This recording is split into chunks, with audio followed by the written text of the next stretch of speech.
Hello everyone, this is Philosophy 72, Modern Philosophy, and this is week 2 for us, right? So we're doing today reading Meditations 1 and 2 by René Descartes. Basically, this is the book, okay? But you have the material right on a blackboard, and then next week we'll continue with 2 and 3, meditations 2 and 3, but begin also reading from Leibniz, the next philosopher. So last week we did that introduction, right, with the pipe, the painting of the pipe. This is not a pipe by René Magritte, and also those few pages from Antonio Gramsci's selections from the prison notebooks. So remember that it is really important to do the discussion board entries, the journal entries, and I also revised the syllabus, and I sent an email, right? Now I say, remember that you also had to interact at least with one more person in the discussion forum. So you write your entry, discussion board entry, but also interact with other people, at least one more person. Okay, that's the idea of having a discussion forum precisely. And remember that this is, although I don't give a letter grade for that, it is still part of, it is, I believe, 30%, the syllabus says that, of your total grade. Okay, so I make a note of the entries when you make them, and then everything is on blackboard anyway. Okay, so but let's see these meditations. I will also today send you a video on Descartes, right? An interesting short video, so that gives you a sense of his general philosophy. And although in that video this book in particular is not mentioned, but other important books by Descartes are mentioned, and the most important concepts, some things about his life, it's interesting, right? It's a short video. My video will be on meditation 1 and especially meditation 2. I begin today meditation 2, finish next week. Again, I don't want this to be too long, but in any case, first of all, meditations on first philosophy. First philosophy, I probably said this last time, is the same as metaphysics. If you remember, metaphysics, ontology, same idea. Metaphysics is the study of the essence of reality, that which in reality is really real. I mean, in the sense that there is, I said last time, a split right between what seems to be the case, what in fact is the case, between appearance, right, and what we might call essence, right. So that's what metaphysics studies basically, right, a kind of if you will, underlying a deeper level of reality. Ontology the same, the study of being, of that which is, and epistemology that we saw last time, which is the theory of knowledge. What do we know? And how can we make sure that, and this is the problem in Descartes, I mean, Descartes, right, in this book, in other books as well, deals precisely with this question. So the question of metaphysics, ontology, what is it, what something is, the whatness of something, and then the question of epistemology, how can I be sure that my knowledge is valid? So if my knowledge is not valid, it's not knowledge at all. I have many opinions. Many of the opinions, that's what Descartes says, that I have come from, I don't know, haven't read books, or my senses, the bodily senses, seeing, hearing, and so on and so forth. But that's really that's the problem in Descartes. As you will see that the senses, right, our body, the bodily senses can and very often do deceive us, right? I mean, we see things that are not there, or we see things differently from what they are. We can be, and very often are, mistaken in various ways, right? Maybe I gave this example last time, the sunrise, the sunset. We see them they don't happen in reality. The sun does not rise, it does not set.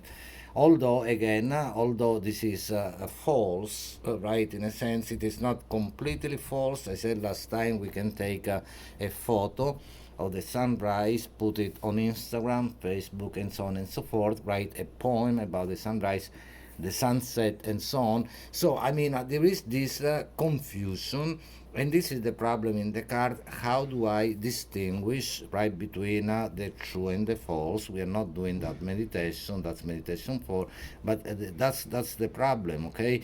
That you read about in Descartes. Now, one of the most important things that you will find in the other video that I also sent, I mean, first of all, Descartes famous for the sentence everybody knows, the sentence "I think, therefore I am." Very often we don't know that it is a Descartes sentence. It's not found in this book that we are reading. We are not reading all the 6 meditations, just the first 3, and the focus will be on meditation 2. But it is the concept, the idea is found here too. And so I think, therefore I am, remember that's important. And the question of thinking, I mean, ultimately we will see that Descartes says that that's what I am, thinking, precisely, a thinking thing, a thing which thinks. That's what he says in meditation 2. In any case, meditation 1, you see, when you go to your text, the title is "On What Can Be Called Into Doubt." First of all, what is it to doubt? To doubt is to think, but it is to think with a question mark, right? Maybe, I don't know. That's the idea, right? When I doubt, I say, who knows? Maybe that is maybe it isn't, and so on and so forth, right? Now, what is it that I can doubt? That's the question. And you see that there is also this. He goes step by step, further into the possibility of doubting and so on. He says at the beginning, basically, I can doubt everything. Who knows? Perhaps, right? I mean, first of all, see that he sets the mode of the meditation precisely as, he says, some years ago I was struck, that's the beginning of the outset of the meditation 1, how many false things, opinions I had in my mind. So let's demolish everything and start from the foundation. In order to start again, then I had to see what precisely I can doubt, right? I mean, and he says on still the first page of your text, but on the right column, right? He said, I read a few lines, yet although the senses sometimes deceive us about objects that are very small or distant, right? I mean, I see, if I look, in the distance, I see buildings look very small, they're not small, and so on and so forth, right? So, but in any case, the point is that, the senses can deceive us, and I highlighted some important passages for you, so I'll be very sketchy. So, but here, but the idea is, what else can I doubt? Maybe everything. The fact that I'm here making, recording this video right now. Maybe it's not true. Maybe I'm sleeping and this is a dream. When you watch the video, you can also, reflectively think about that. I mean, of course, we can't believe that is the case, otherwise we go insane. But, we can doubt everything. Everything could be a dream. Think about this is a theme that has been exploited in literature, in movies, in other philosophical traditions, right? I mean, as well, how do we know the line, the dividing line between, when we are awake and when we are dreaming, right? I mean, everything could, ideally, in theory, everything could be a dream, right?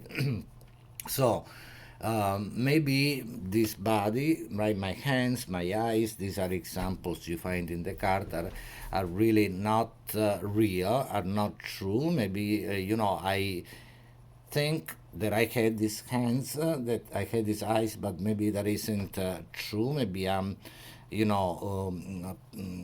convinced about this by some kind of, he says at one point there is the figure of the evil spirit, the evil genius that might try to deceive me, and so on and so forth.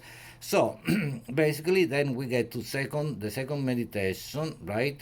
The nature of the human mind and how it is better known than the body. And here I had to say something also. There is in Descartes this split, this dualism, twofold, dual structure, right? Between the split between the mind on the one hand and the body on the other. They are two completely different substances.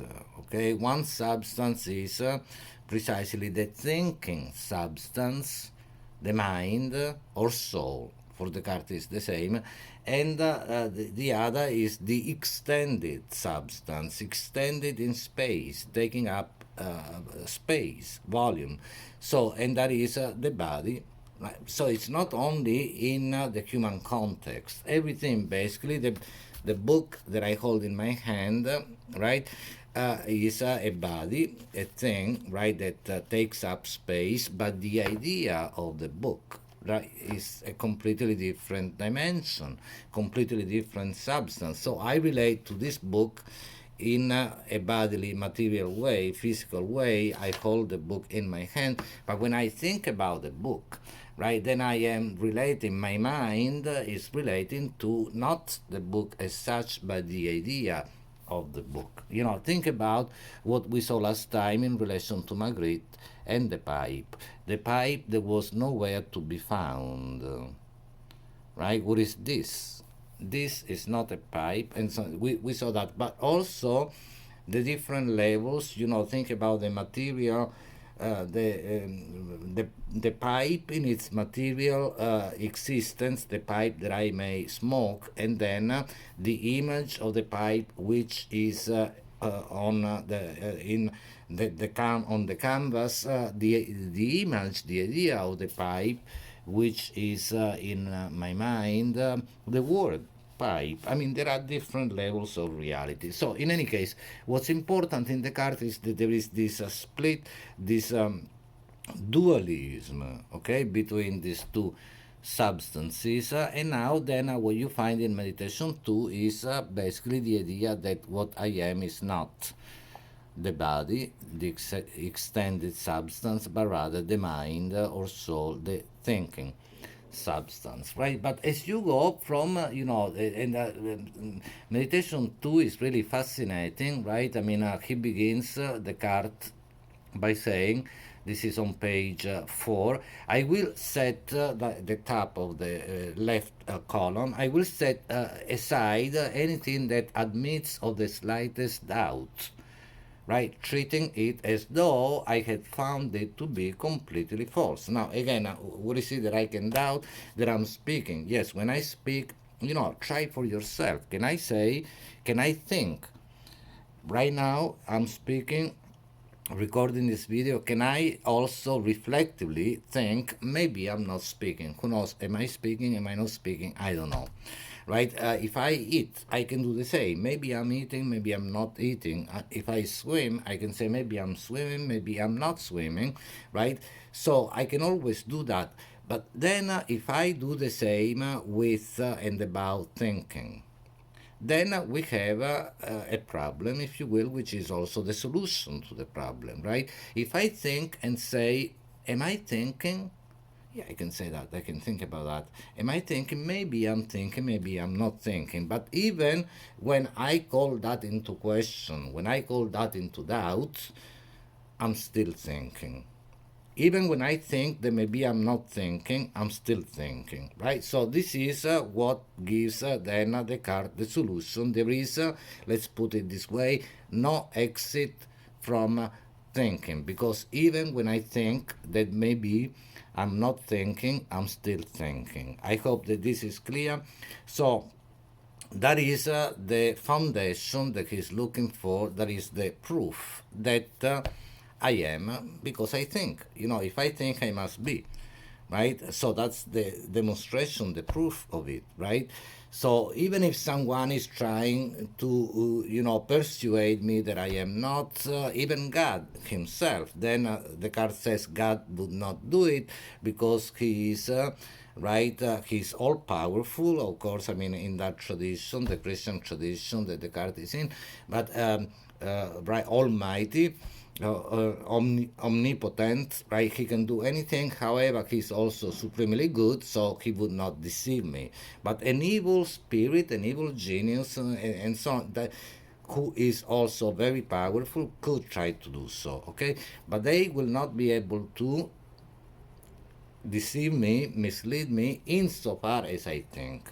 And again, insofar as I think, I am because I must be in order to think. But what's important in Descartes is not that I am and therefore I think, but I think and therefore I am. So what's important is really the foundation is thinking. Thinking is the foundation for existence, okay, for being, not the other way around.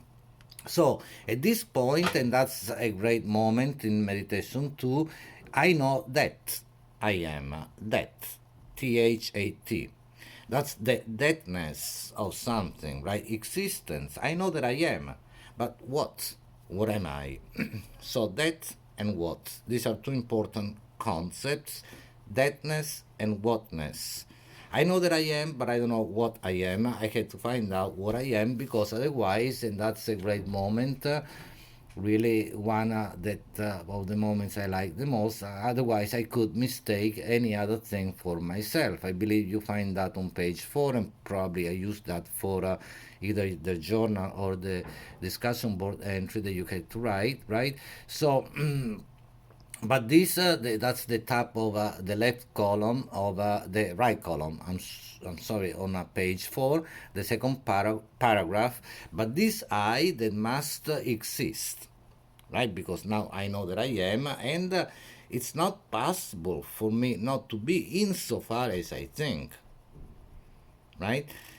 Because even if I think that maybe I am not, right, I'm still thinking, and therefore I am. I still don't, I'm reading properly, understand what it is. I know that it is, I don't know what it is. So I am at risk of confusing it with something else. Okay, what is this something else? What is any other thing that I could mistake for myself? Maybe this book, or maybe, I don't know, the bookshelf, and so on and so forth. What? This cell phone, smartphone in front of me? Yes, perhaps also, but the body.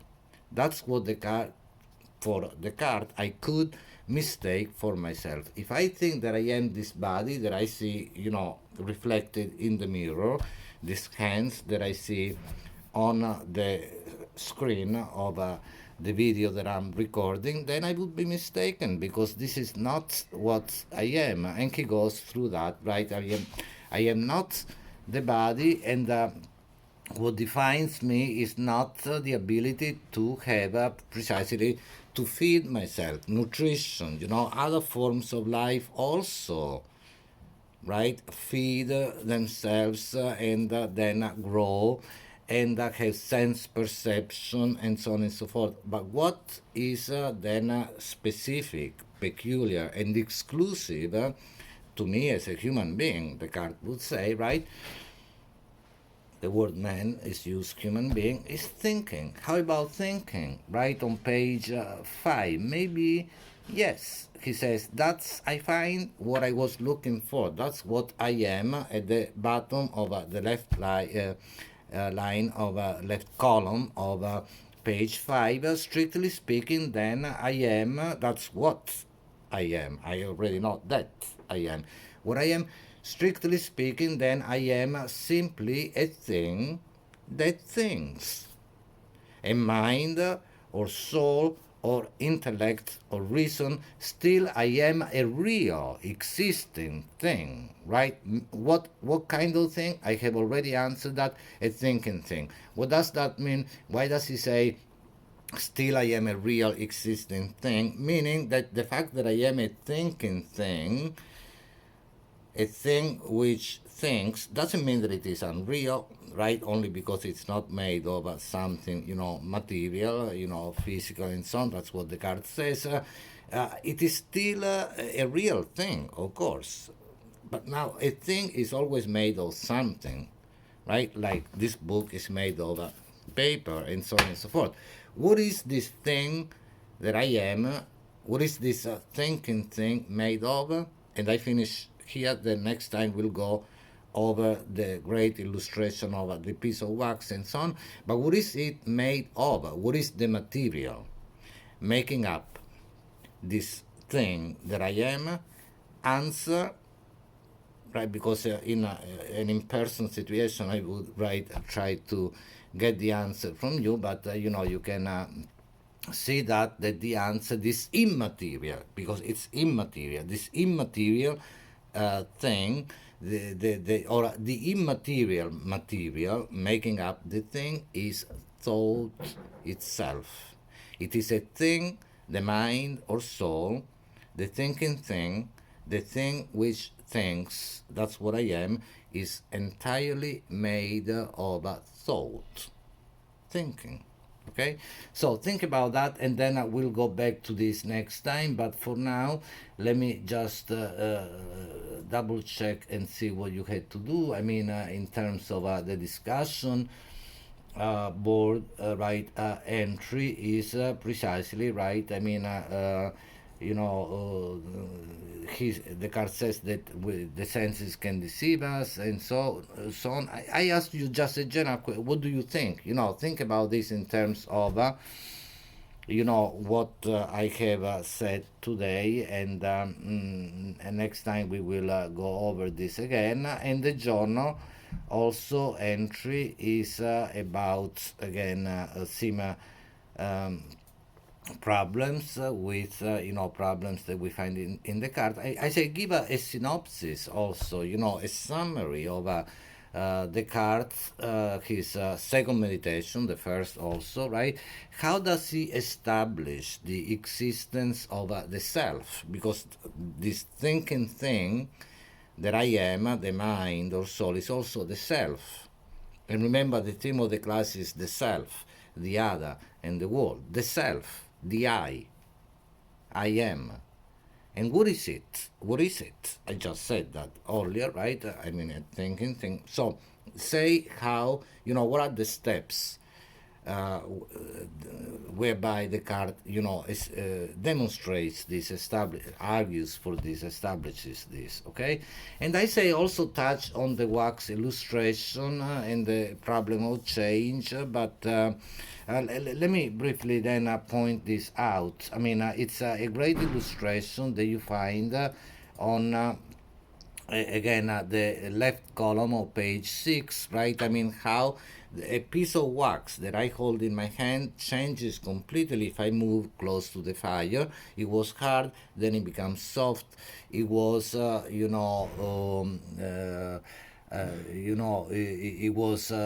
had a certain color, a certain taste. Everything changes. The color, the taste changes, right, as it melts near the fire. Is it the same piece of wax that I was thinking about before, that I thought I knew very well? What is this? A piece of wax that I have in my hand, wax, right? WAX, and then it changes completely.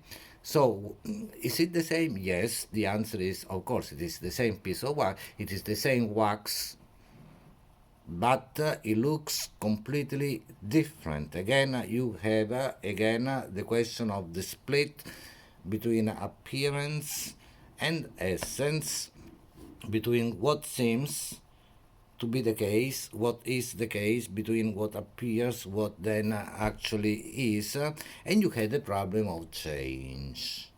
If things change, are they still the same? We ourselves, which the self, we change. And many people actually in the discussion board entry, they pointed this out. I was pleased how the self constantly changes, right? So if I change constantly. Am I completely different every time? Am I the same? Of course, I am the same person, but some things are completely different. So there is this very important problem in philosophy. The problem of change is the problem of reality. And traditionally in philosophy, the question of the relationship between change and permanence, what changes and what stays the same. And in a sense, this is what we find in Descartes too. Okay, so write this again, discussion board entry, write the journal entry, interact with other people, at least one more person in your discussion board forum, right? And then next time I will probably finish with Descartes and speak about Leibniz a bit. Okay, thank you. Bye.